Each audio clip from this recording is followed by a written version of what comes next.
We're doing podcast stuff. Do-do-do-do. Surprise! Ah! What in the fucking fuck? Happy anniversary! What? Anniversary? That's right. As of this day, we've been doing the graveyard shift for 1 year. What? Oh my god, has it really been a year? Oh, sure, act like you forgot. Sure, I mean, of course. I didn't forget. How could I forget such an important day? Okay, I got us a cake. Wow, dude, the cake looks great. And it says, happy 1 year to my BPCB. What's a BPCB? Why, best podcast buddy, of course. Oh, yeah, of course. Okay, so soon we'll cut the cake with this unnecessarily large kitchen knife. But first, close your eyes and hold out your hands. Oh, no, I'm not falling for that again. Falling for what? Well, I was at the gym with my buddy Tyler the other day, and in the locker room after our workout, you know what? I don't want to talk about it. Well, I just wanted to give you this. No, I don't want to see your dick! It's a present. Sweet. Whoa! Nice! It's a graveyard shift shirt. Did you get this made especially for me? Oh, it sure did, buddy. Here's to many more years to come. Wow, thanks, man. So, what? where's my gift? Your gift. You did get me a gift, right? A gift? Of course I got you a gift. I mean, what kind of jerk would I be if I didn't get you a gift? You know, that'd be wrong. It's, right here. Car keys? Oh my god, you got me a car. No. No, I meant this. Here you go.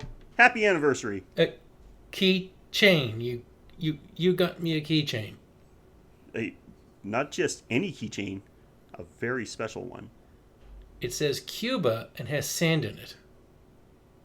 Yeah, like I said, special. This is the keychain your coworker gave you as a souvenir after her trip to Cuba, isn't it? No, it's one like it. So now we each have one. So now we're, keychain buddies. Are you kidding me? Well, if you don't like keychain buddies, then we could be the keychain bros. I don't believe it.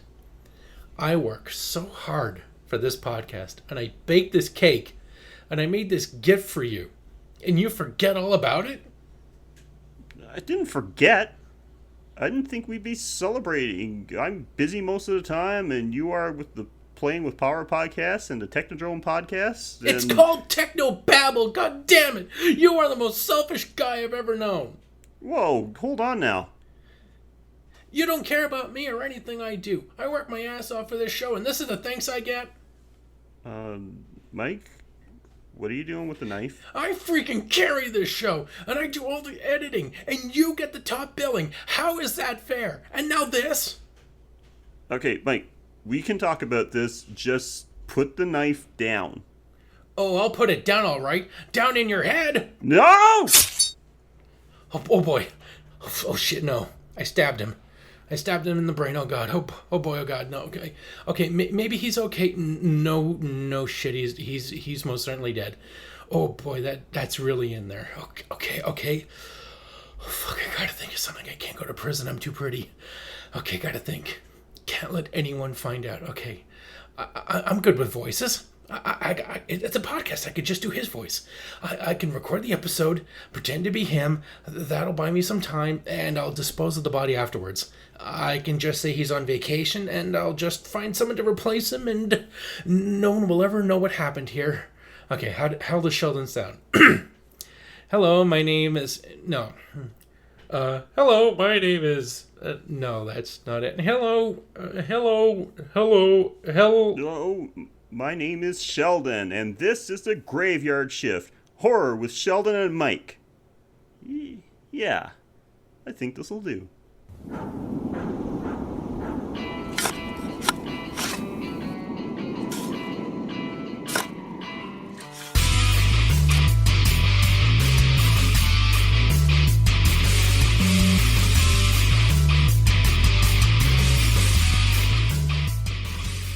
Welcome to the Graveyard Shift Horror Podcast, where each week we watch a movie from the horror category and break it down into the good, the bad, and sometimes the downright confusing. We'll talk about the plot, some production details, and anything else we think is fun and or relevant. I'm your host Sheldon, and I never worked a graveyard shift alone. Please say hello to the guy that's not a year older, just a year better. My co-host Mike. Hey, everybody. Mike, this is kind of a special episode, buddy. It sure is. We have done 52 episodes at this point. And just to subvert Terrence and Phillip, I am your buddy guy. That's right. 1 year of the Graveyard Shift. We've been working the Graveyard Shift now for an entire year, and I think I'm ready to call it quits. No, I'm just not. I honestly, God, can't believe that the past year has gone by so quickly. Like, this has become such... this is not work at all. It's become such routine right now. It's like, hey, this is my week to talk about a horror movie for an hour. This is Yay, it's fun. This is my day. Yep, absolutely. So, yeah, we really didn't know what to do at first. We were wondering if we should do something special, have just for a long time we were actually planning to do kind of like a clip show type of thing. But we decided to save it for later and just do something else, maybe a little different, but still keeping with the main template of the show. So we are actually just going to be doing our normal thing, covering a movie and talking about it. And Mike, why don't you tell everybody what movie we've got for them this week? Today's episode is Happy Birthday to Us, because we watched Happy Birthday to Me. We sure did. And here's a little bit of information on Happy Birthday to Me. Released on May 15th, 1981, Happy Birthday to Me is a Canadian slasher film directed by J. Lee Thompson. It has a runtime of 110 minutes, unnecessary. It had a budget of $3.5 million and had a box office return of $10.6 million. And so it made a little money. Rotten Tomatoes gives this one a critic score of 27% and an audience score of 42%. I am completely okay with those scores. As for the plot, at the snobby Crawford Academy, Virginia's group of friends start to go missing years after some horrible events that happened to her as a child around her birthday. So it's kind of a wishy-washy description, but I guess it's fitting enough. So, Mike, we're going to go into detail about this one very soon, but before we do, what was your overall thoughts of this?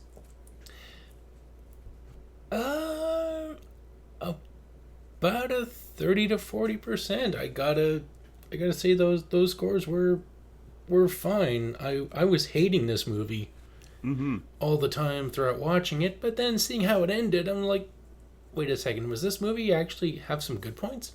Yeah, it ended. I don't want to say it ended strong. It picked up towards the end. And I liked seeing the revelation, when you finally figure out what's going on. I like that reveal, despite how absolutely ridiculous it was. But for the majority of this movie, I was bored to fuck, man. Yeah, especially in the delivery method, because the way we found this online was in 2 parts. And yeah. Just watching the first part, I'm like, wow, this is only 56 minutes long, but fuck, this took... I'm so glad this is over. Wait a second. Why isn't it wrapping up anything? Why is it just getting close? Why is there 10 seconds left and there's no credits? Oh, fuck. This is only half a movie. God damn it. I thought so, too, because when we found it, I didn't even realize that it said Part 1 at the end, where it just said P1, actually, in the description. I thought it was just some weird Russian file name. And I'm just so I'm watching it, and I'm like, going through it. This movie's not very exciting. Like it had a couple of okay kills, sort of. Um, but then I stopped to look at the time and saw that like there's 4 minutes left, and I'm like, what the fuck? This movie's going to end abruptly, man. But yeah, then I found out it's like, oh no, I've got another entire half to watch after this. So yeah. So we're actually going to dive right into this one, and we're going to talk about the good and the bad. And of course, this can be as broad or specific as we want. This can be a certain scene, a certain line, a certain character, or an overall theme, whatever we want. We always start with the good, and we always start with the Mike. So, Mike, I know you got to dig deep for this one, man, but tell me something good about this movie. I liked that we get a kill before the credits are finished, and it's not even a bad kill.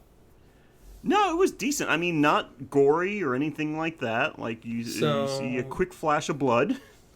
Yeah, like a little skin opens up, but no blood gushing out, Yeah. which is odd because when someone gets their jugular vein slit open, there might be a little bit of splurt. But yeah, you think no. there'd be a little arterial spray there. No, but it cuts away so fast you can just be like, well, the camera cuts faster than that knife did. Yeah. But yeah, it was a decent kill, and the credits weren't even done yet, so I just, the movie sets off to a good pace. It opened up pretty good. And that scene, both, I liked it and didn't like it, because I put this in both, this actual scene leading up to this kill, in both my good and bad columns, so I might as well just say it here, because it's kind of like half and half. It starts off with a young lady, a college-age girl, getting grabbed in her car. Killer is trying to strangle her to death.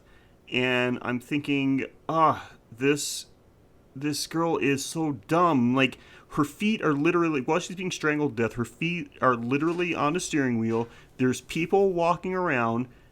Use your foot to start honking the horn. That's all you have to do, and like it's going to alert people to what's happening. You are an idiot. She gets pulled into the back seat, but then she actually gets a little smart. It was actually a smart move because she goes limp and pretends she's dead. The killer lets up, I'm going to say his grip, because at this point we don't know what's happening. And as soon as she does, she opens up the car door and bolts.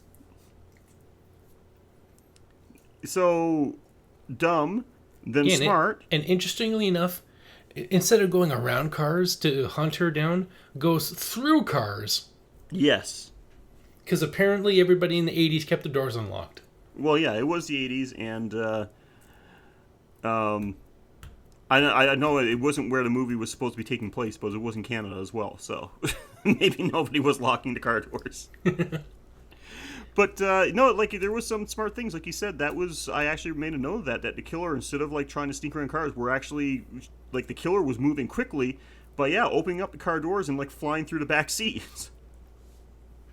And so, like I said, and the murder victim, she was dumb. Then she did something smart, and then she did something dumb. Instead of running straight down the sidewalk towards those people that, only a minute earlier were walked by the car, she probably could have sprinted towards them and caught up with them. She decides to start, like, hiding away instead. Yep, and immediately meets somebody she recognizes, lets her guard down, and then only too late realizes, why are you holding a straight razor? Yeah. Yeah, it's made known to us early on that the killer is somebody that this group of friends is familiar with. Not only familiar with as someone she knows, but someone she was actually relieved to see. Yeah. So this movie gave the illusion of a good start. Mm-hmm. Yeah, I thought this was going to be all right. No, it wasn't the illusion of a good start. It did have a good start. It gave the false promise of good to come. Yeah. It set a precedent that it could not follow.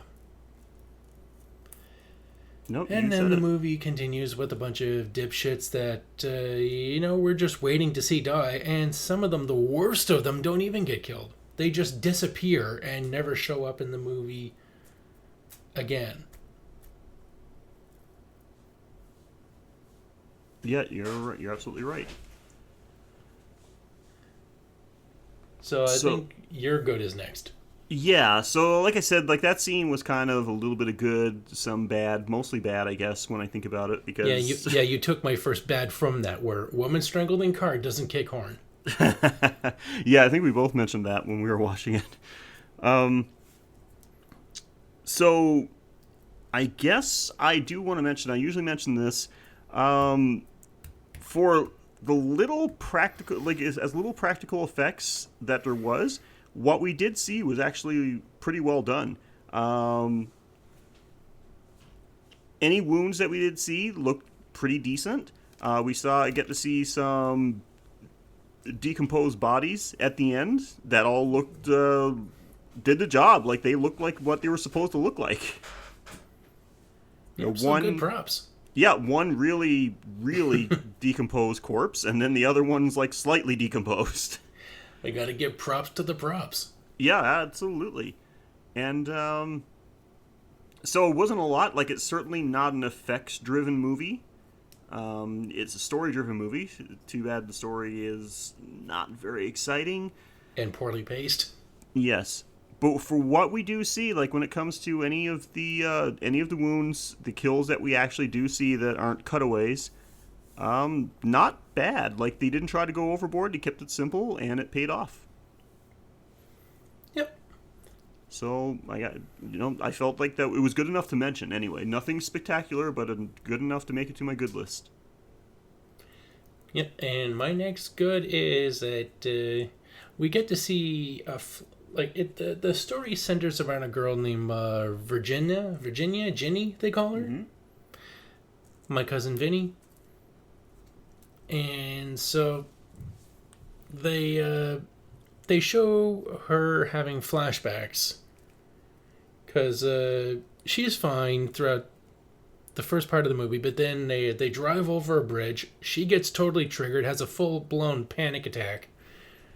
And we wonder, like, what the hell? I mean, like, yeah, it's startling, but she just went over the top. But she's got good reason, because as her flashbacks go further, like, she starts remembering an accident she had, because it's been established she's had brain surgery. But now she's getting rememberies or something. Like, she is just... she's finally remembering, oh shit, why did I need the operation in the first place? Oh yeah, mom pulled a Stan and drank a fifth of vodka, and someone dared her to drive. And the mom, as we see, she's having a total meltdown, drinking, driving. She's doing an excellent Margot Kidder impression. Oh, rest in peace, Margot Kidder. Yeah, I didn't even, I don't watch the news because there's this big bloated asshole on it all the time. So I didn't know that she was dead. Oh, really? All it took for me was the 17 million Facebook posts I saw about it. Huh. Nope, I didn't get any of those posts. So apparently none of my 3,000 Facebook fans are Lois Lane fans. Yeah. But no, she had some horror cred too, because she was in the original Amityville movie. She was in Black Christmas, and we all know how much of a fan of that one you are. Oh shit, I repressed that memory. Oh yes, she was the psycho... She got killed by the crystal unicorn. Right, the unicorn that somehow didn't break, despite the fact that crystal is extremely brittle. Yes.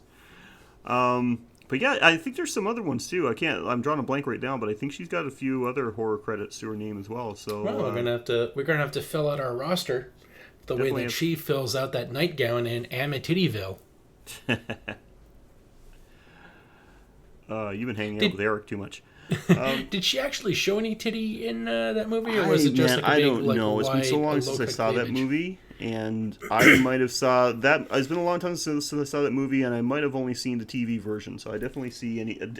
Even if there was, I definitely didn't see it that way. Wait, there was a TV version?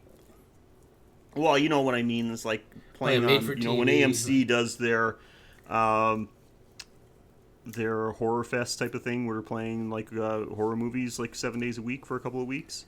And they cut out all the swearing and tits because, who Yeah. wants to see that in a horror movie? Yeah, I mean, God, what kind of a horror movie would have nudity and vulgar language? Jeez. I mean, focus on the story. So, what were we talking about? A movie with no story. Oh, yeah. So, yeah, so you were talking about Yeah, the Virginia mom getting her, Virginia's mother having her freak out. Yeah, the full-on Margot, like, she just channeled Margot Kidder. Mm-hmm. Yep, she got all liquored up and And went basically, totally psycho. basically she lived out the Stan video. Yeah, except there was no one in the trunk. No, she was in the passenger seat. So yeah, so that was. So what you're saying is that you like that scene, the whole thing with her mom? Well, yeah, it gave somebody some sympathy. Like Virginia keeps like having these freakouts, and now we kind of see why. Like, not only did she have like a traumatic experience, she also has a panic-prone psycho as a mom. Mm-hmm. So yeah, every time Virginia has a very annoying freakout, at least you can justify it in the character. Like, well, this is what she knows. Yeah. I mean, it's still annoying to me, but at least it's somewhat justified. Well, explained, at least, if not justified. Yeah, I guess so. So, as you can see, I'm starting to stretch. Yeah. Well, this is the first this has ever happened to me because I put something on my good list, and now, like, while I'm reading it, I'm like, why did I put this on my good list? I hated this. You wrote it That down in the is wrong all- column. That is all the red herrings in this movie. Because how many fucking times did this movie, like, try to make you think that you knew what was happening? Like, you knew who the killer was, or you knew how something was going to play out, and then that's not what happened at all. What's the opposite of a red herring where they just give everything away in the middle of the fucking movie? Opposite of a red herring? I don't know. Purple blowfish? Okay, yeah, well, this movie had a purple blowfish. But yeah, because, like, the way it gets set up, like, the first red herring is that you think that Creepy McCreepazoid is probably the killer, the one that sneaks into Virginia's room and steals her panties. Because that's normal. Yeah, and it turns out, no, he's just some creepy French guy. He's just creepy that wanted a pair of panties. That's it. And then, of course, you think that it's I can't even remember the guy's name now, but the guy that she had the encounter with in the bell tower of the church. Wait, that was her with that guy? I thought it was someone else. I don't know. Could be. Yeah, all these people look the fucking same, except Well, for... Yeah, because Virginia and her best friend, and I mean, I know this is a big plot point to the movie as well, I used to have a hard time telling those apart. Yeah, to me, it was all just white girl. And then it comes to a climax in the movie where they actually do look alike because her friend is disguising herself as her and killing people. But yeah, and they even explained it in the movie further because guess what? We're half sisters. Yes. Oh, Jesus Christ. Yeah, I was so confused. So I'm like, I don't know which one is which to begin with. And then I find out that one is pretending to be the other one, complete with what has to be the most sophisticated latex mask ever. Because apparently it's so sophisticated it can change your voice as well. Yeah, it changes your voice, your figure, your height, all that kind of stuff. It's one of those. It was a Scooby-Doo moment. It was a face-off moment. Yeah, like, it's just more on that later. But but anyway, yeah, the red herrings in this, it's like, and then you kind of got to figure it out. You know what's going on, that Virginia's having blackouts, and when she blacks out, that's when she kills somebody, and then doesn't remember anything about it later. How many people in this movie, yeah, like you said, the red herrings, like half the people here, even including ones that get killed or ones that just, like they vanish into the Bermuda Triangle, never to be seen again. Mm-hmm. They all look like fucking killers. Oh, everybody in this movie looked like a psychopath. I'm like, they might not have been the killers in this movie, but I'm pretty sure at least every single guy, every male in their group of friends has killed somebody at some point. Because they all looked insane. And they all did terrible, awful things. Oh, yeah. They were all creepy as hell. Like, once again, the guy in the bell tower. What the hell was that all about? Yeah. Well, we'll go into details with this fucker, because, oh boy. But that's in a different section. Oh, yeah. For the first time yet, my what the fuck section is probably, like, the longest section I have. Yeah, the bad section here is pretty bloated. So, I think since my last good point actually turned into a bad point, because, man, this movie went overboard with, like, misdirection. All of our good points have asterisks on them because they keep going into bad. Yep. That's letting you know what this movie's like. Even the good points are pretty fucking horrible. Yes. But the last good I have was at the end when this girl, like, I don't know if it's too soon to reveal everything, but at the end when we find all the bodies, like everyone's missing, so then we find out where the bodies are. Turns out that Ginny, like she's been having these blackouts, and people around her end up dead. So then we get to see her having a psychotic breakdown, carrying a birthday cake into a barely lit parlor, and when the lights come on, it turns out everybody who's been killed in their various states of decay are now all around the table. Like, she's finally got her birthday party, because that was a big thing. Like, she was, 15? Like, because, this accident happened, last year? Well, they said that it was, actually, at one point in the movie, they said it was, 4 years ago. So, she was, she was, 14 at the time. Wait, so she was 18 now? I thought she was I thought this was her sweet 16. No, I'm pretty sure it was her 18th birthday. Wow, 14-year-old her and 18-year-old her look exactly the same. Yeah. Because, one thing you can tell, teens don't change during puberty. No, of course not. I looked exactly the same as 18 as I did at 12, so. Yeah. And again, at 12, the fact that she, really, really wanted her damn birthday party. Well, I think her mother wanted it more than... Yeah, the mother wanted those kids at her party more than she did. Yeah. And so then the father, he comes in and he's just like, oh my fuck, he's just completely taken aback at all this. And as he sits down, he's got his head in his hands, he's just trying to process, what the hell am I looking at here? And what makes the good for me is as she's handling her cake, blowing out the candles, and then she puts a hat on his head while he's in shock. As we also get a slow pan showing all the bodies one by one as well. So this was a great scene, and capped off, appropriately named, when she puts that little party hat on Dad's head. Yeah. That's what made this an excellent scene.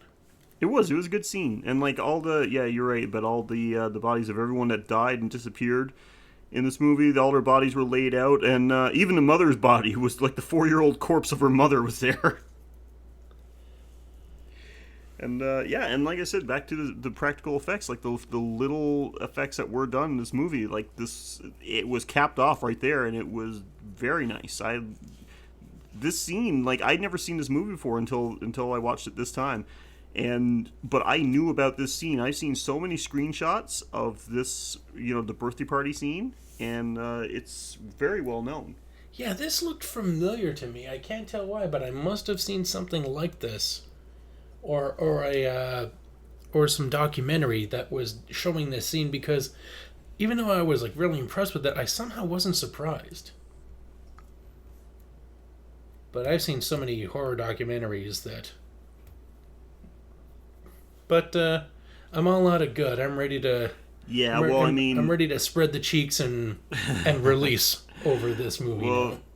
my last good was actually I actually changed it to a bad. So I've already talked about one. It's like holy shit. There's so many red herrings. This thing's starting to smell like fish. So yeah. So since I've already mentioned a bad, let's go on to your first bad. Okay, well, we established that woman strangled in car doesn't kick horn. So my next bad is like there's a creepy home invading motherfucker or the creepy at home daughter fucker. So who does Ginia run to or from during this scene where she's clearly being stalked in her bathroom?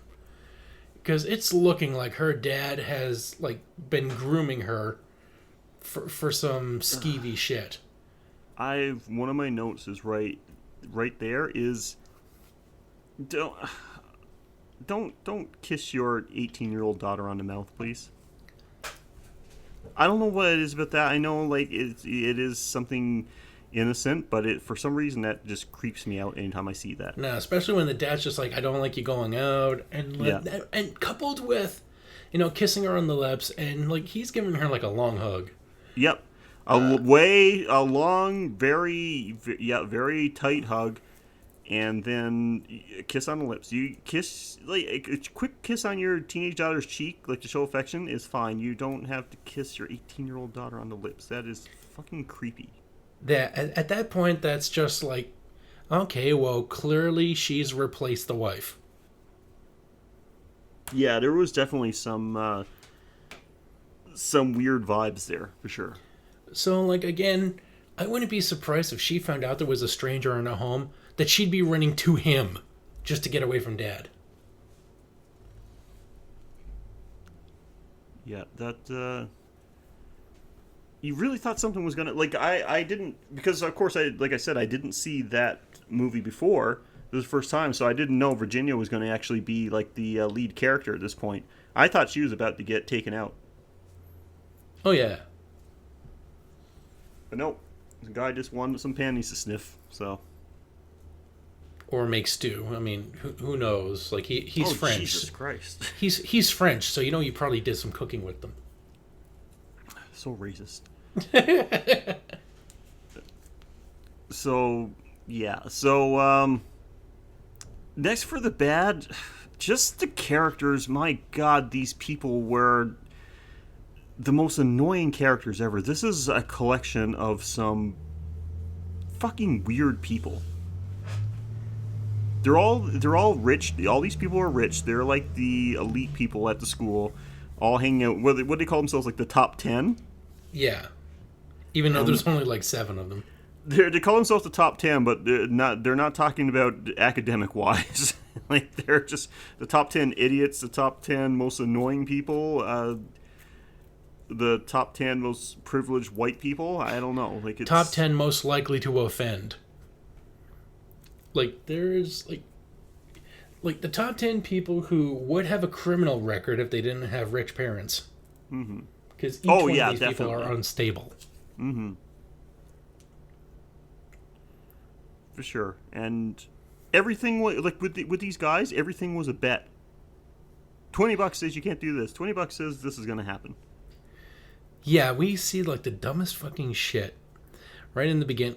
In the beginning, they turn into these dicks. Like, there's these old guys singing like 55 bottles of beer on the wall, and then somehow they lose count, and then they're back to 100. And this one guy, instead of being like annoyed, like if I was there, I would be annoyed. But I would like, I guess because like we're Canadian, we would just be like, I can't fucking believe these guys. Like, we'd keep it to ourselves, right? Well, the way I look at it, if I'm in a place like this where everybody is like drunk as fuck, you're in some kind of like a tavern type of setting, that's the type of thing I'm expecting is going to be. That I'm going to like, there's going to be people like singing and carrying on and being loud. That's exactly what I would expect to be going on there. So if I'm going to go there, I'm going to go with that expectation. Yeah, you're going to the tavern because you want to hear people carousing.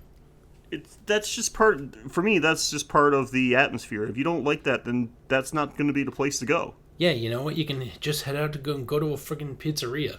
And these guys, as annoying as they were, the older guys, they're singing like the old drinking song, the 100 bottles of beer.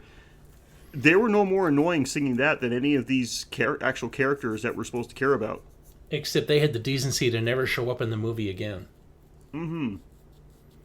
Yeah, But so... this asshole who comes along, and God, he looks like Buster Bluth. I really thought it was him.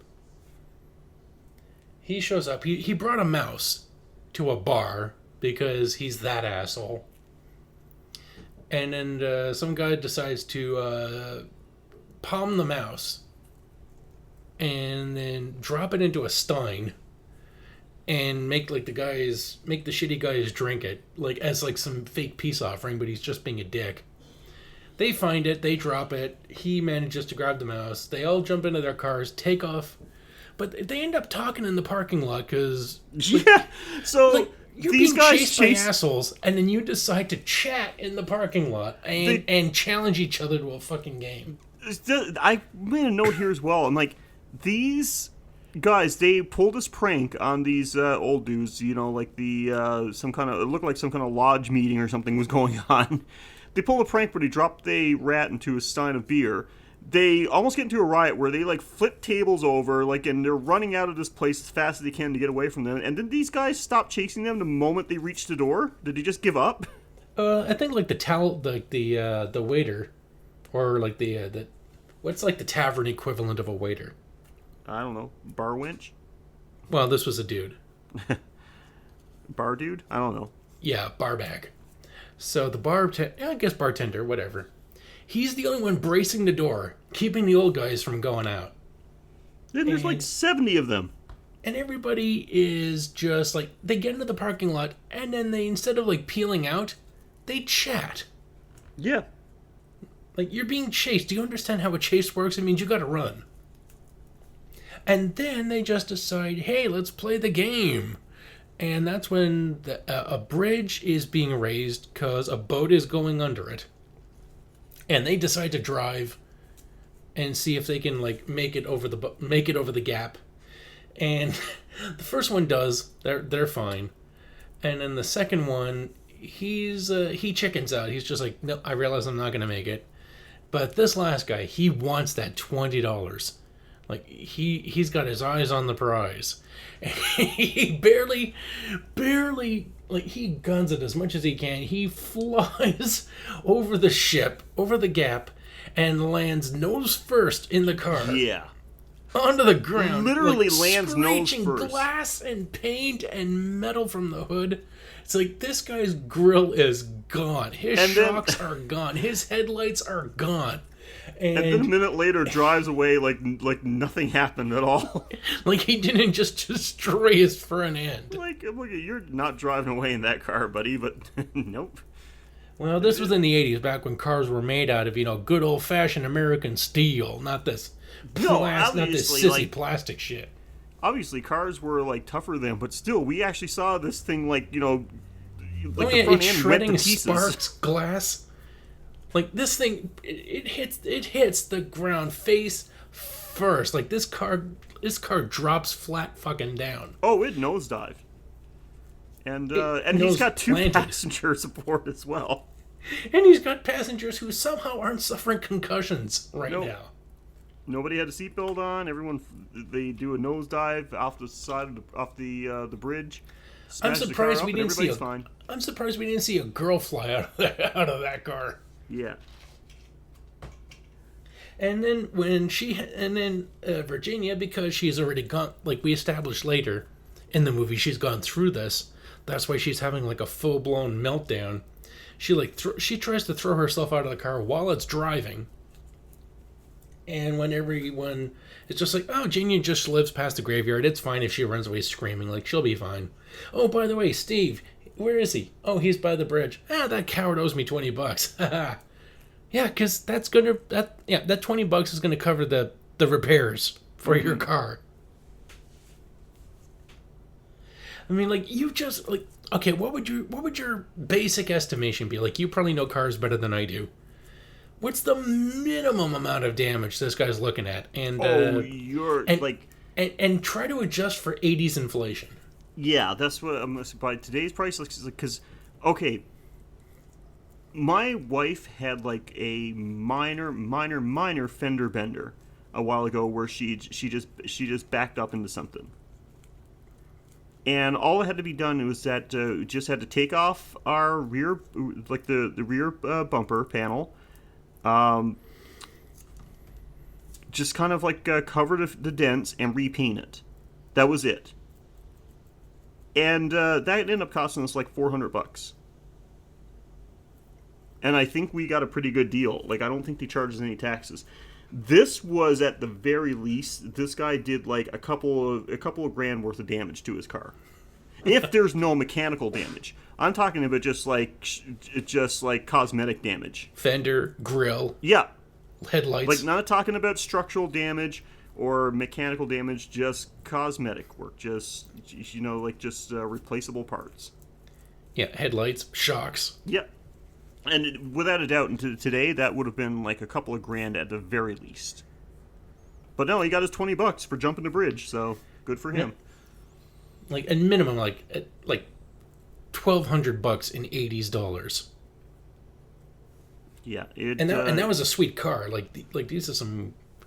Like, that's like a lot of body work. Mm-hmm. This is a Trans Am, yeah.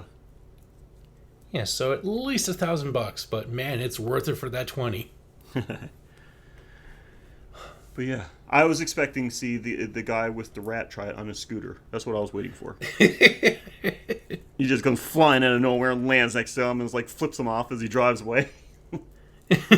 He just like flies over. He goes by everybody with his just flipping everybody off. His rat standing on his shoulder, flipping off people too.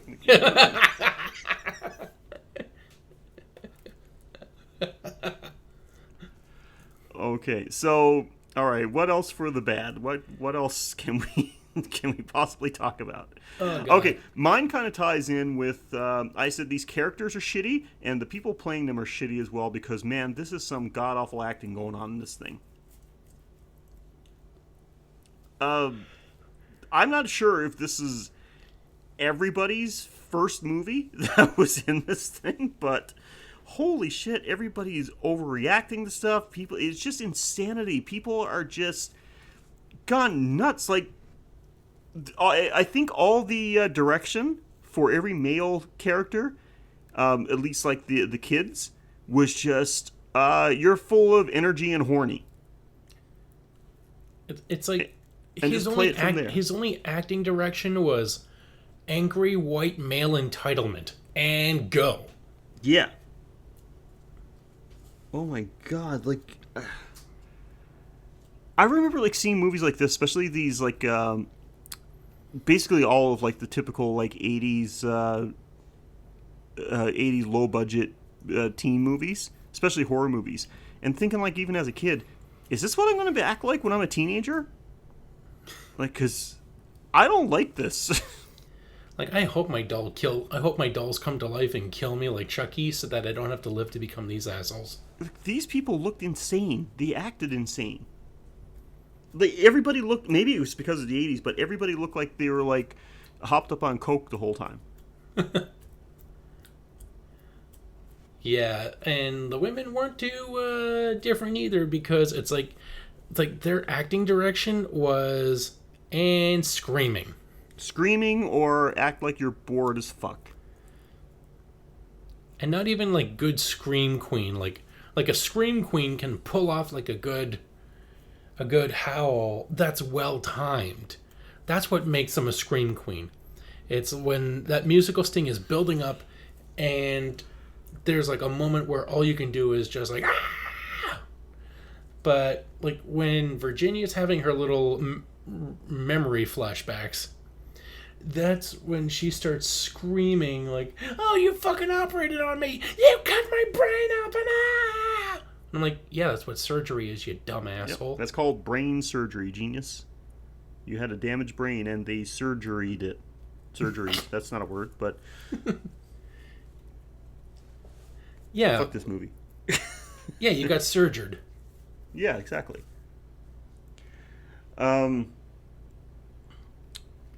I don't even know what I was gonna go with. So yeah, the characters were just awful. The characters were bad. The acting was bad. I might as well just knock this one off too. The writing is just bad. Just the dialogue itself was just ridiculous.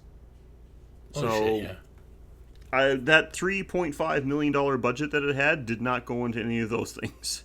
Yeah, it went to the props, and they're just like, oh man, they were just riding high, saying like, we scored great on these props, the makeup, like this movie is going to be great. What about the writing? No, Oh, fuck most of that we got it 3.5 covered. million went to the coke that they were buying for all the male characters in this movie. Oh yeah, Okay. Coke wasn't cheap in the '80s. All right, so what else you got on your bad list? Predictable kills aside from the first. The first was a great shock, Oh yeah, but everything else was just like as soon as the scene begins, you're just like, I bet that guy's gonna get his face grinded on the wheel. Yep. oh yep. I bet that weightlifting guy's gonna get crushed by the weights. Yep. Oh, I bet this guy who's ambushing a woman who has gardening shears by her tombstone is gonna get stabbed with the gardening. Yep, there we go. Yep, more about that later too. So everything here was predictable as like even when we get to see like the dad come home and we're just like, I bet he's gonna stumble onto her having her birthday party with all the dead friends and there we go. Yep. And yeah, and to the point, and like the kills weren't bad. Like I mean, like I actually liked the kills. Like you didn't see like a whole lot, but like that was kind of like sometimes that's kind of like nice as well that you don't have to. You get your point across without flashing like too much gore. And so the kills itself weren't bad at all, and like I mean, especially like the one with the guy with the motorcycle getting his face grinded off. But like you said, absolutely. As soon as you saw it, first of all, he's in a closed garage with the motor just running, like the bike is just revving like crazy. Yeah, And and he's operating on the fucking wheel while this thing's in full rev. Like, Um, like how many times do you operate on a motorcycle or any vehicle with the tires spinning yeah, and about a good half a meter away from the exhaust pipe, yeah, just and, so you like, can breathe in all that good Well, gas? that's what I mean. He's in a closed garage as well with the engine running, and I mean not just like the bike is just idling. Like he's in full. Like this thing is opened up, and he's working on it while the wheels are spinning, and also wearing like his fucking His Doctor Who scarf. yeah. He's got this long ass. Everybody has this scarf. What the fuck? I guess it's a school thing. Like it's part of like I guess I don't know. It looked Everybody ridiculous, has but- a 10-foot long black and blue striped scarf. Mm-hmm. It's like the wardrobe department ordered them in bulk. yeah. It didn't even have like a school logo on this shit. No, and so yeah, you knew right away where this was going. So yeah, just and I don't know, like it just bothered me that you've got to make your character like a big fucking idiot to to have all this going on at once. Oh, wow. Like this was And- supposed to be this guy's thing, right? Like he was a bike racer. Like this is, and like you made it look like he knows absolutely nothing about. At least if he's good at riding, he obviously knows nothing about the mechanical aspects of motorcycles. Yeah, this is like his first time. And he's just trying to figure it out like, okay, I don't want to do any repair, so I'm going to do this myself. Exactly. And so yeah, he's just like, I'm going to make the wheels. Like what better way to really get the lug nuts off than have the wheels spinning? Like, again, what the hell was he trying to do? I don't know. It was the whole thing was just weird. Okay, so I'm just gonna say this is a very overall thing. This movie was boring as fuck. Oh yeah. There's like no way this movie should have had a 110-minute runtime. Like almost 2 hours? No, like they at the very least, like there could have been at least easily 20 minutes cut from this movie.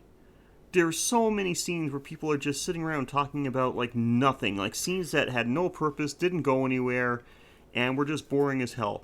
I paused the movie at one point just to make a note on something, and I read up my note, and then I go quickly to the bathroom, take a leak, come back and unpause the movie, and then I think, they're still like sitting in this fucking like sitting around having the same fucking conversation that means nothing. And I'm thinking, like, why did I pause the movie? That was like a minute of my time that, like, another minute of this movie that I didn't have to watch. I could have just let it play and I would have been a minute further into this. And now I gotta sit through this minute that I could have avoided. And then I just stare blankly at the wall and the sound of silence comes on in the background. And just... Hello, Sheldon, my old friend. Oh, God, it was some of this movie was torturous.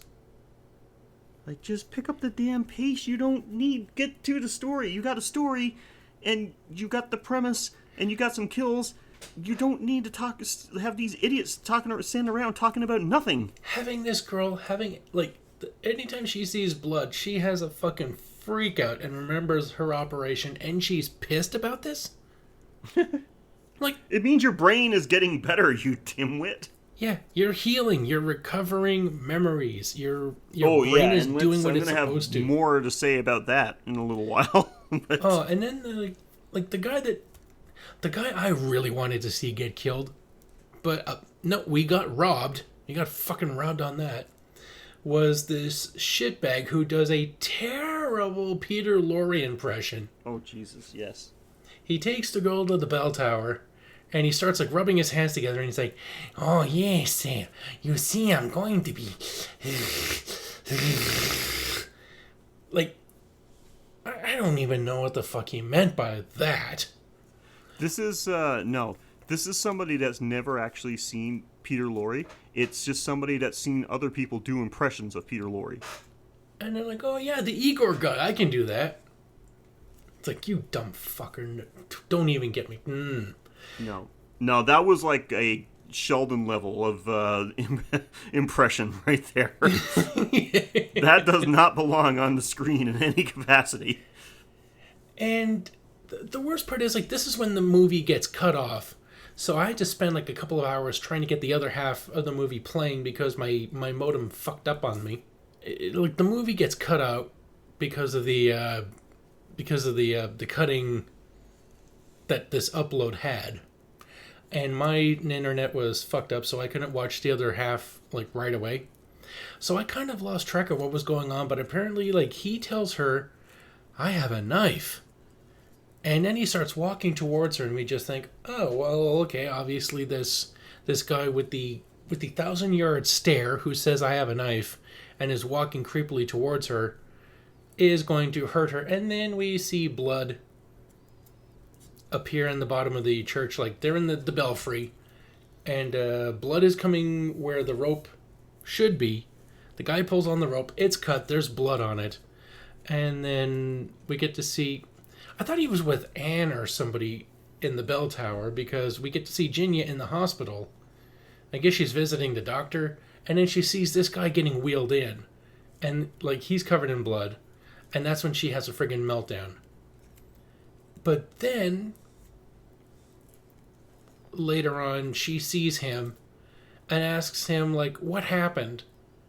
And I'm like, what the fuck? You were there. Yeah, I didn't know. I got. Or maybe she wasn't, because half these women look the same. Yeah, and we don't know if it was the other one disguised as her or what the hell happened. But I still don't know. I got that written in my notes too. I still don't know what the fuck happened in the scene. How did the scene end with them when he's walking towards whichever chick this was, when he's walking towards her with the knife, and then there's blood dripping on the floor and the rope to the bell is cut. I have no idea what happened. Yeah, and then, like, he says, like, "Oh, I got like 15 stitches cutting that rope." And I'm like, what the fuck? So he's walking towards her with a knife and then just decides to go run over and cut the rope to the bell tower and accidentally cuts his hand? Is that what happened? And she somehow doesn't know this, despite the fact that she is there. And even if it was the other one disguised as Virginia, like whether we don't know if it was Virginia or the other one, they talk amongst themselves afterwards, and nobody brought that up. One of them witnessed this happen. Yeah, one of them was in that room, and she's like asking him, like, where were you? What happened? I'm like, God, what the fuck? You were there. Ugh. And some, like, the actors in this, like, some of them are just ugly as fuck. Like, there's this guy, Steve, with an elbow for a face. Oh, yeah. And These are not attractive people. if you thought Jeremy Hotz had a big nose, boy, this guy. He was just terrible. Mm-hmm. Okay, well, I think I'm done bashing this movie for... We talked about what it did okay. We talked about what it did very, very poorly. Should we move on to what the fuck?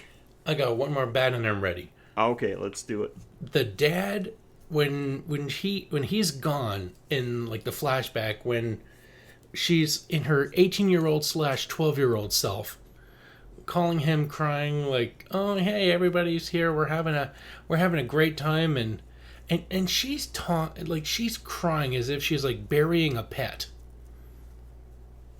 Yeah. And the dad's like, "Oh, I'm in Caracas right now. Sorry I couldn't be there." And the daughter's just like, "Oh, it's that bastard." Like, you don't shit talk the other parent in front of the kids. Like, you don't do that. And this wife is just a total shitbag. Like, I can understand why this guy would take a job that lands him halfway across the planet on his kid's birthday, because like one is a weepy mess and the other is an angry lush. Like, I would rather kick it in pre-Hugo Chavez Venezuela than deal with that shit. And imagining what a year with this wife would be like, I would rather hang out in Hugo Chavez's Venezuela than deal with that harpy. Mm-hmm. Yeah, she was off the deep end for sure. Like, I would rather be starving to death in a favela, just thinking like, well, you know, I'm working in I'm working in a Volkswagen factory because we're still making those, and I'm getting 12 cents an hour. But you know what? When I'm home, it's quiet. Yeah, for sure.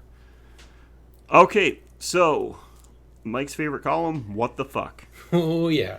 This one has a few. And ranging from minor to shitballs, what the fuck. So, okay, first one, this one's very minor. I didn't know whether to... It wasn't really good or bad, so I just put it here just because I didn't know where else to put it, really. But it is kind of minor. This might be a thing. I don't know. I'm just curious. Do most people keep a set of gardening shears next to somebody's grave all the time? It seems odd, but it kind of makes some degree of sense. That's what I'm wondering. I thought, like, oh, that's weird. Who does that? And I'm thinking, like, oh, maybe people do that. I don't know. But again, you know, don't graveyards have groundskeepers that do that shit for you? Most do. Most that I know of, at least. Yeah, so you don't have to, like, trim the headstones because there's already a guy that does that shit. And he's usually like an angry Scotsman living in the shed. Exactly. So, yeah, I don't know what the fuck that was about. But, like I said, I put it there because I really didn't know else where to put it. I was just curious. But that was my first one. What do you have for your first? My first one was who kisses their parents on the lips. Yep. My second one was an EKG reading is a static zap. Yeah, I love that 1980s animated electricity. Oh, it's not even animated. It's just like they just took like a screen grab from an EKG, layered it over some film. Didn't even like add any emotion to it. It's just like, we're gonna put this frame here for about 3 frames and then take it away. But I caught it because I got a pause button. We got this. So to preface it for the crowd, these kids they have a science teacher who is he's got those wands with the generator to explain static electricity. And one of the kids cranks it up while while he's talking, and apparently he doesn't notice like the loud hum of the generator. He doesn't notice the loud hum or the fact that his hair is now standing up on end. But everyone is having an outrageous amount of fun at this. Like yeah, his hair's standing up. It's funny, but it's not like gut busting. Oh, this is Rickles and Dangerfield like roasting each other. Like that's fun. Like that's the amount of laughter these kids have. Oh, they think it's the most hilarious thing they've ever seen. And the teacher just thinks, oh, you think this is funny? Well, you know, the funny thing about static electricity is that it can be discharged. And he leans over and he touches the shitty Peter Lorre guy. And we get to see this goofy fucking zap. Like every time you see a static zap, what is it? What do you see? A tiny blue flicker. Yeah, that's it. But except this is like if you see anything at all. Yeah. But like even like in the dark, like you'll see like a little bit of crackling light. This guy, we get to see like it's a full-on echocardiogram screen grab. Like a ton of wavy thick lines. Like one ultra wavy thick line bridging this guy's finger to the other guy's nose. I was just taken aback. Like I had to stop and be like, is this guy Zeus? Yeah, first of all, in order to discharge a static shock, static electricity, don't you actually have to come in contact with the other person? Well, yeah. Well, no, electricity jumps.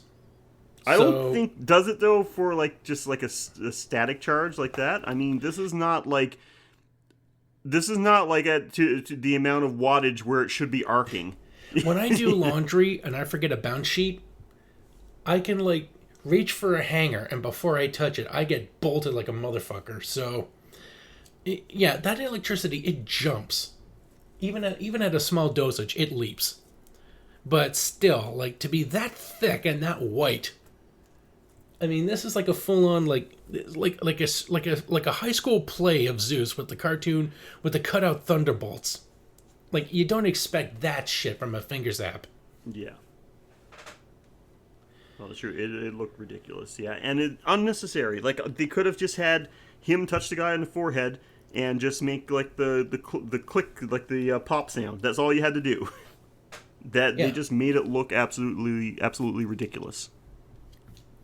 Yeah, I thought this guy was going to turn into like Chevy Chase in that movie Ordinary People. Oh God, where he gets like toxic waste superpowers. Okay. Because that movie was watchable. Next thing I had to say about what the fuck is that you mentioned earlier about the first kill we see. A young lady gets her throat slit with a straight razor, and there's no blood. There's like no spray or anything. We just see like the wound, like her head shoot back, neck open up, and then it just cuts away. We get no blood, which seemed odd. You would think there would be at least like some like arterial spray, at least for a second. But there was nothing. But towards the end of the movie, we get a kill when Virginia, or fake Virginia at least, kills a doctor by bashing him over the head with a fire poker. Oh, and that motherfucker explodes like a fucking water balloon. He's a blood piñata. Holy shit. I don't know if there's that much blood in the human body what covered that room. Like, at least not in the head. She whacks him over the head with it, and it's not even, you see the fire poker is not even one of those good like hooked like heavy ones. It's one with just basically like it's got like an end piece that's got a bit of curvature for just kind of pushing a log like further into a fire. It is light. Like you would be pushing branches into a fireplace, not like actual logs. It's not like one of those that has like the heavy like hook and the spike on the end. And she whacks him once over the head with this thing, and I'm not even joking. Like explodes like a water balloon. That's literal walls, head, ceiling to floors, to the windows, to the walls, to the blood drips off my balls. Yeah, that shit is everywhere. He splatters. That's my final what the fuck. Wow, like, glad you mentioned that too, because did she explode his skull on the first try? Like, I figured, like, she must have decapitated him with this thing. Yeah. When we see him afterwards, he's got like some blood. You see his body afterwards, and he's basically got some blood on his face. He's got, like, a head wound. And I'm just like, okay, first off, his head is still there. That does not justify the blood. No. His head should be in half. Like, you need to justify where that blood came from. Yeah, absolutely. It looked ridiculous. Couldn't believe that they went with that. They could have, and once again, like it looked ridiculous. It looked so bad. It was like going back to your electroshock scene afterwards. You did too much, and you made it look ridiculous. You could have just had shot. You could have just seen like the her swing the fire poker, and then just do like a quick little blood spatter on the wall. That's it. Saw the spatter, heard the thump. That's all you needed. But no, my God, they were like, was that all the blood they had left for their budget? And it's like, let's just use it all in this scene. Yeah, it's already mixed. It's gonna go hard. It's like, gonna go. It's gonna get tacky. This is the last scene that we're filming, guys, and we got all this blood left. I don't want any of this blood left over. Make sure you use it all. Yep, it's gonna get tacky, and the last thing we want in this movie is tacky. Yeah, really. Okay, you got anything else for what the fuck? I already said, did the wardrobe department order their scarves in bulk? Yeah. And then I got one about, like, where she stabbed Buster Bluth. But, like, I was wondering, like, why is she not panicking or crying? Because it looks like she just turned around and, like, stabbed him by accident. But then she looks at him, like, with this grimace on her face, like, you know, like, that'll teach you, you googly-eyed motherfucker. But then that was explained later, so I don't know why I kept that on my list. You just forgot. Okay, so I got... this could be my last one. Maybe I'll mention the other one. I'm not sure. But anyway, I'll mention this one. The explanation of how they're repairing her damaged brain.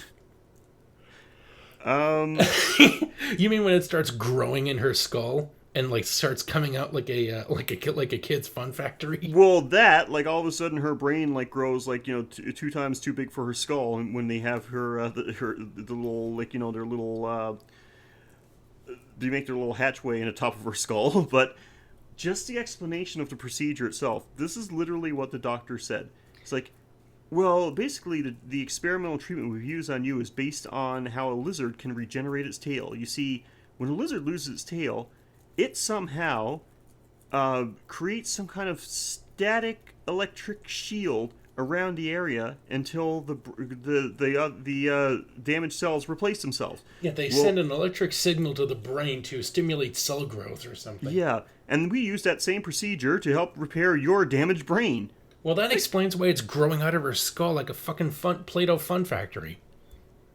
They're triggering the brain growth electricity. I'm like... I hear that, and I'm thinking, like, I don't think you know how to science. You don't know how the procedure works, and you just made that shit up. You keep using the word science, but I do not think it means what you think it means. Yeah, no, that didn't... No, I don't know how the procedure works, but if someone explained it to me, I'd be like, yeah, I don't know how the procedure works, but I'm pretty sure that's not it. Because that's not a thing. Yeah, they didn't give like, ooh, electricity makes things grow. Yeah. What? Sure. Even Mary Shelley was just like, okay, I'm bringing the dead back to life, and even I'm admitting I'm stretching this shit. Yeah, I'm wildly exaggerating here, but yeah, I just thought that was stupid, and we already mentioned, and my last what the fuck was just something we already talked about, and it was the whole scene in the bell tower because I literally had no idea what happened there. So, that's it. I don't know if you had anything else to bring up that you want to mention.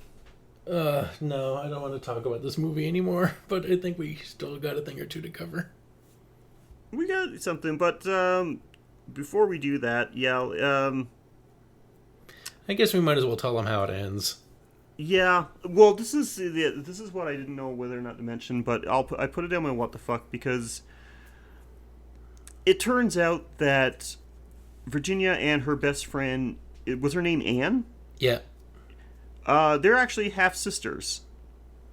Anne is pissed off because basically they have the same father, and he does not acknowledge her. He had an affair with her mother, and this whole thing was a like kind of a revenge thing, killing their friends. But it's needlessly complicated because she kills all of these people disguised as Virginia. Yeah, like, you'd think it would be Virginia because everyone's posed at the birthday party that she wanted, which this kid was one of the people who wasn't invited, so, like, how would she know about the party being so important since she wasn't there? Yeah. So everybody that died, even like we saw some people that were like, Virginia was in close proximity to them when they died. She knocked Virginia out with chloroform. It's 3 times. You think she'd be getting used to this? You think she'd be killed getting immune to somebody. it? Yeah. Just unbelievable.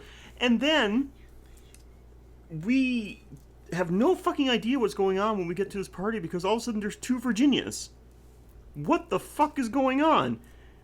Then one of them pulls off a latex mask, which, like I said, has got to be the most sophisticated piece of technology that exists because not only does it adhere perfectly to somebody's face and can make you look like a completely different person, it also changes your height, your weight, your figure, and your voice. You know, when that mask first came off, I was like, she struggles with, like, Virginia struggles as she's drugged, she's waking up. She struggles when the fake Virginia is trying to slash her up. And then when the mask comes off, I'm seeing a mask on the table. And I'm like, oh, a mask, like her face has been taken off. But then when she comes back up, I'm just like, it's the same fucking face. I mean, like, I know that a mask was taken off her face, but what the fuck? These 2 characters look so much alike anyway. I'm just like, what the fuck? Why did she even have a mask? She looks exactly like her. And why... Okay, I understand that ending part. I can kind of understand, like, her disguising herself as Virginia. But why did she disguise herself for Virginia when she killed people? Yeah, because everybody knew her and Virginia. Everybody knew both of them. Was it just because, like, was it just in case the person got away? They could say, Virginia tried to kill me? Was that it? Or she was witnessed by anybody. Yeah. I guess, maybe, like, that explains it, but it just seemed weird. Like, I don't know. Like, I just thought that whole thing, like, why? That seems so unnecessary. To state the column that we're doing, I guess. Why the fuck would you do that? Well, it kind of all makes sense at the very end. When she's fighting Virginia, Virginia gets the upper hand. She tries to bring this massive steak knife down into Virginia. Virginia turns it on her, guts her good, and as she drops to the floor, a policeman why is he there? But a policeman shows up and sees Virginia pulling the knife out of Anne as she drops to the ground, and he sees all the dead bodies there, and I'm like, oh, well, this kind of makes sense. This is why Anne dressed up as Virginia, just on the off chance she survived, that she would be taking the fall for all this. Mm-hmm. And the cop says, Virginia, what have you done? And instead of, like, saying, oh, it wasn't me, or, you're not going to believe this, but no, she just immediately starts singing, like, happy birthday to me. Like, she just falls off, like clearly the brain surgery didn't take because she's still missing some brain. Yeah, absolutely. Oh my god, yeah, so a lot of what the fucks. Nothing, like, and anyway, like, I guess I'm like, okay, so she's gonna get blamed for all these murders, but then again, I guess the that latex mask, the super sophisticated latex mask of Virginia is still there. Yeah, but Virginia's a woman in a horror movie, so she's probably gonna be too stupid to. I mean, like, again, she's already gone off the deep end. She's singing "Happy Birthday" to me. Oh yeah, either way, she is totally fucked up right now. Yeah, so at worst, she's going to jail. At best, getting committed. No, yeah, that's the options. Oh boy. But So at least she got her birthday party. So that is the movie, but we still got one more thing to talk about, or at least you do, Mike. So what do you got for me? Because I'm very curious. You got some choice this time around. Yeah, there's some selection for this week's kill of the week. You know, given that I saw everything coming, and I don't like telegraphing a kill in a movie, I like to be surprised and shocked. So, my kill of the week has got to go to the first kill. They peaked with the first movie. It was an actual surprise and exciting from start to finish, and it ended suddenly and brutally. You know, to me, it had all the traits of a great kill. I didn't see it coming. I thought it was over, that she escaped, that she lived, and then boom, straight razor to the throat. She didn't. Yeah. Okay. Well, that's not a bad choice. I think personally, I've actually got it written down for. I predicted your kill of the week, and I said it was the motorcycle scarf. Just because, well, for one thing, it was one of the few kills that we actually saw happen. Like, we actually saw, like, his face go into the wheel, saw, like, the aftermath for a little bit. But, which didn't look anything like that disappointed me. Because as soon as we see the head go into the spokes, I'm just like, okay, now we're going to get to see those spokes, like, grating his face. Yeah. Like a fucking deli machine. That is, like, I want to see slices coming off this guy's face. And no, it cuts away to the guy undoing the engine, and then when it comes back, we just get treated to like a red thing. Yeah, pretty much. And I'm just like, you fucking cheaped out on me. That is unforgivable garbage. I know. Yeah, that kill is practically off screen. Yeah. No, you're right. Yeah, that's a good point. It's like all they did for him was like for the prop department, just like let's just pour a bunch of red goop over your head. Yeah. I mean, if you're telegraphing like this guy's going to get either his face grinded on the wheel or sliced by the spokes, then for fuck's sakes, deliver. Like, give me a face being chopped up in slices by the spokes. Or, like, just ground to the back of the head on the wheel. Like, give it to me. Give me some gore. If you're going for a gory kill, give me the gore. Don't cut away. Don't cheap out on me. I mean, a better runner-up would have been the barbell scene, which I thought it was going to end with the guy, like, pushing the weight down on the guy's throat and choking him. Mm-hmm. But instead, he just takes a weight and drops it on his cock, causing the guy to spasm. Drops a weight plate on his dick. When the killer grabbed the weight, I thought, okay, first you're gonna like smother him with the barbell. Nope. And then when he was holding the weight in his hand, I'm just like, oh, you're gonna decapitate him with the weight. And then, big surprise, drops it on his cock, forcing him to drop the weight in shock, and then that basically crushes his throat. Like, oh my god, the blood. I thought like a drop on the throat would have like snapped his neck. It would have been a bloodless kill. No, yeah. There was some fucking blood in that kill. There was. Which is stupid too. I mean, I hated that kill just for the simple fact that, like, I mean, I work out, I do lift weights. I'm not one of these like super ripped bros or anything like that, but I mean, I like bench press is part of my routine. And I'm sorry, but like if I've got like too much weight, especially considering how long he held that weight up, if I've got too much weight that I can't handle and I can't get it back on the rack, I know how to get it down without having it crush me. Yeah, just like throw your arms back. And just let it throw your arms back, just start like move it to the side gradually, like start turning to the side and like just fall off the bench while it's on the side so that it'll be like leaning against the bench. Yeah. On an angle, and you can just get out of there without it falling down on you. You don't have to let it come directly down on top of you. Yeah, he's holding he's doing the weights, and he's just like, add more weights.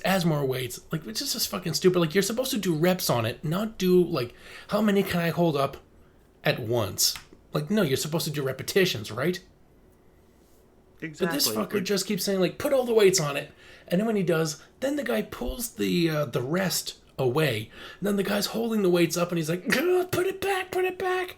And I'm like, you can, like, let your arms go over your head and just, like, let the barbell roll off behind you. Like crush the asshole's foot.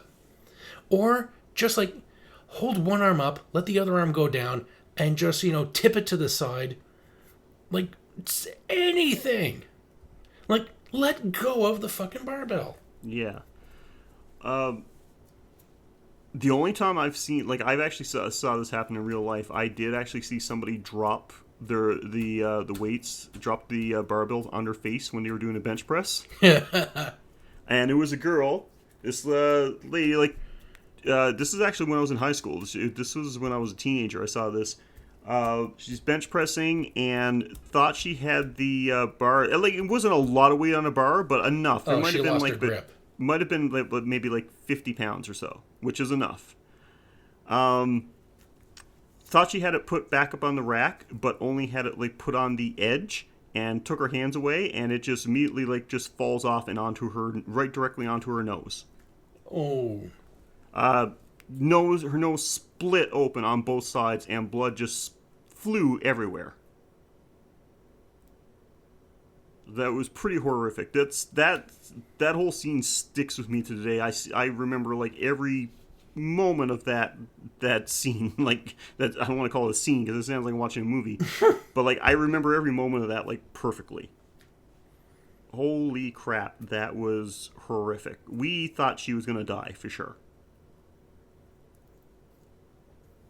But no, she required a few stitches inside of her nose and outside, apparently, and had to wear one of those braces over her face for quite a while.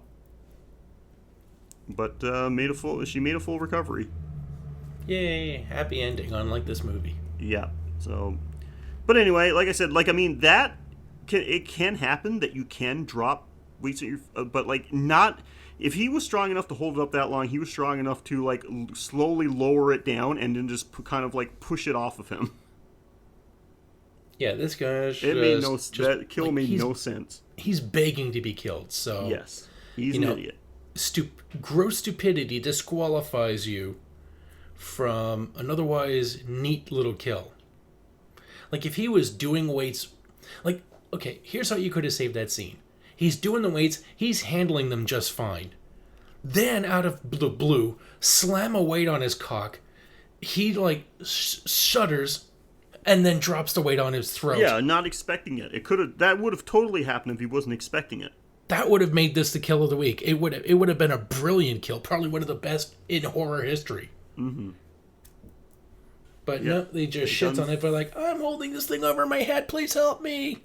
Like, you can save yourself, motherfucker. You're holding the weight. You were in total control there, dude. But anyway, yeah, I think you made a good choice. So, kudos to you, guys. That is Happy Birthday to Me. I don't recommend it, but if you really want to see it, you can watch it for free because it's. We just simply Google it. Happy Birthday to Me full movie, and I think it was Daily Motion we found it. Yeah. If I would recommend anything, just watch the last 10 minutes. Yeah. Or look for 5. it. See if there's a supercut of all the kills or something like that, and the ending and the end scene. That's all you need to see, really. So everything else in the middle is fucking terrible. It adds nothing. So that's it. Guys, thank you again. What did you think of this movie? If you have seen it, or you disagree with something we said, you totally agree, you got questions, movie requests, or you want to wish us a happy birthday, you can do that too, and you've got several options for doing that. First of all, you can go the old-fashioned route and email us at graveyardshiftpod@gmail.com. You can follow us on Twitter at GYS_horrorpod. You can follow us on Facebook at facebook.com/thegraveyardshiftpod. And now, of course, you can also follow us on Instagram at instagram.com/thegraveyardshiftpod. You feeling particularly generous? You want to make sure that this show keeps going, or you just want to give us a little birthday, a little birthday moolah? Well, you can go to patreon.com/graveyard and make a monthly donation to the show. For as little as $1 a month, you get to help out the show with its production costs. But you also get the instant gratification of getting access to Patreon exclusive bonus content. Every month we make a Patreon only episode, which just you guys that are generous with your money and you want to help keep the show going. You get a bonus episode each month, and we do these episodes a little different. They can be whatever we want. We might do a full synopsis of a movie. It could be an extended episode where we don't cut anything out. We don't edit it at all, and sometimes we go on some extra tangents that end up getting chopped from the regular feed. And sometimes we just do simple top 10s. It could be anything that we feel like we're in the mood for doing for that month. And you can find them all there. And like I said, little as $1 a month, you can cancel at any time. There's no obligation. So if you want to do that, you can. Of course, we understand not everybody has the money to give us money, but you can still help us out a ton. However you're finding our show, whether it's iTunes or Stitcher, I'm pretty sure there is some type of rating, reviewing, and subscribing feature. So if you could rate, review, subscribe, that would be great. And in fact, in the long run, that's probably what helps us out the most. And Mike, if people just can't get enough of you, and why would they, where else can they get to listen to you? Well, you can check out the Geek Fallout Productions Facebook page or podcast feeds wherever podcasts are found. And you can check out the Technobabble podcast on that feed. It's like, I know it's not called Technobabble because it's got a bunch of archives of all the previous shows that were on the network. But, the only new show is my original show, revived, Technobabble, where me and Rich Reader, we talk about science articles, gadgets, gizmos, technology, and just basically positive, good developments you made with science, and how it's making the world a better place or will speed its swift and deserved destruction. And this week's episode, or the latest episode, is about T-1000s and electric cars. Nice. And you can also check out the Playing with Power podcast at playingwithpowerpodcast.com or facebook.com/playingwithpower. And you can hear me read Nintendo Power Magazine with my American co-host, or co-hosts. We've recently lost John, but, just like herpes, he'll come back. And also on there, we have a show called The Taste Test, where we play Nintendo Power, where we actually play the games featured in Nintendo Power, and just get along with the games of the past that we never got to sample as kids. We get to sample them now, make cooking jokes because it's called The Taste Test, and fun times. Me and Ivan, who's been on this show before, and Brandon, who may be on the show if he can ever, not stay awake for a couple of hours. If he ever finds his way out of the wilderness. Yep, so we play games and talk games, and that's where we first started doing skits. So if you want to know where the hell I got the idea to make Sheldon do voices or, talk about stuff with me, then this is where it began. Fucking bastard. Yeah, check them out. They're all good. All good quality shows. And, the Playing with Power podcast was the catalyst. It is what actually brought this podcast out. So, this was mine and Mike's first meeting, me being a guest on the Playing with Power podcast. So, it is literally responsible for this show even existing. So, if you're a fan of this show and you want to find out, what brought the Graveyard Shift about, go check it out. I'm sure you'll like it. So, Mike, it's been a good year, buddy. Oh, I look forward to so many more movies. Hopefully some better ones. Yeah, honestly, I think we've got enough movies in reserve right now that we without getting another movie suggestion, we've got a year's worth right now that we could do. I think we got another 52 episodes in us. So, yeah, guys, we want to thank you all because you know, if we love doing the show. We look forward to recording every week and watching a new horror movie or rewatching something we're already familiar with. But we'd be doing this anyway, even if it was the only people that ever listened to the show were Mike and I. Like, we like doing this. But it makes it 100 times better just knowing that you guys are loving the show as well. I mean, we see, like, all the downloads that we get. They're increasing all the time. You guys give us lots of feedback. You're sending us questions or, you know, commenting on our posts on social media. And it's fantastic. We're loving it. We really do appreciate everything you guys do, and you're awesome. Like, we really do think very kindly of you guys, and we really do. The things you say, like all the feedback you give us and all the questions, comments, compliments, whatever, it means a lot to us. And I'm feeling particularly generous right now. I mentioned our social media links. I'll say it again. Well, the only ones that are going to matter for this particular thing is our Facebook page and Twitter page. So that's at GYS_horrorpod for Twitter and at facebook.com/thegraveyardshiftpod on Facebook. Because this is our 1 year anniversary, want to give something to a couple of you guys anyway. So I'm just going to make it the first 2 people that comment. Either on our Facebook or Twitter page. Send us a direct message, not comment actually, send us a direct message with the word shirt. I'll make it simple. I actually have a Graveyard Shift shirt for you.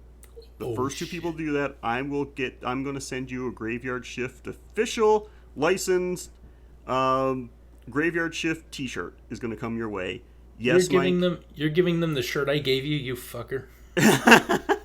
Shh. Let's not get too meta here. But yes, Mike, just in case you're wondering, yes, we do have Graveyard Shift shirts now. And we're going to give 2 of them away. The very first 2 people, because these are just the prototypes we have just yet. We're hoping that, you know, with the help of Patreon, we're going to get some more gear made up so we can do some more giveaways and things like that. But for right now, either send us a message on Facebook or Twitter with the word shirt. The first 2 people that get it, that do this, I'm going to send you a shirt. You let me know. If I let you know that you're getting one, you just send me the size that you need, male or female, and I'm going to get that right away and get it sent out to you as soon as possible. And I'm not going to say that this won't help, but if you're female, send us a message without shirt, and that will help your chances. Don't do that. Do not listen to Mike. He's a heathen. Don't do that, please. Or do. I don't care. Whatever. I can enjoy those emails more than he can. But yeah, so that's what I'm going to do. And since this is a surprise to you, Mike, I'm going to get one sent to you as well. So, you know, Yay. since we're hosting, we should probably have some of our own. So, well, yeah, now I can market the show without having to approach strangers. There you go. So, yes, that's it. So, Mike, thanks again for this, man. Like, I got to say, like, you do so much for the show, and you have made this past year so much easier to handle. Like, this is, like I said, it doesn't seem like work. Like, I actually enjoy doing this. I look forward to doing it, and a lot of it is just because I get to do it with somebody that I appreciate so much. So thank you for an awesome year. Oh, thank you. And same to you. Like, this is not a chore, and it's because just talking with you, whose passion mirrors my own as well as my perverse humor, it is just, it's like therapy for me. Like, I end up leaving recharged. That's good. I'm glad to hear that. But guys, thank you again. We hope that you're going to be around with us for another year of the show.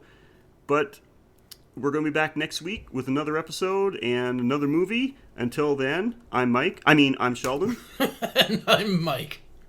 And thank you so much for 1 year of the Graveyard Shift.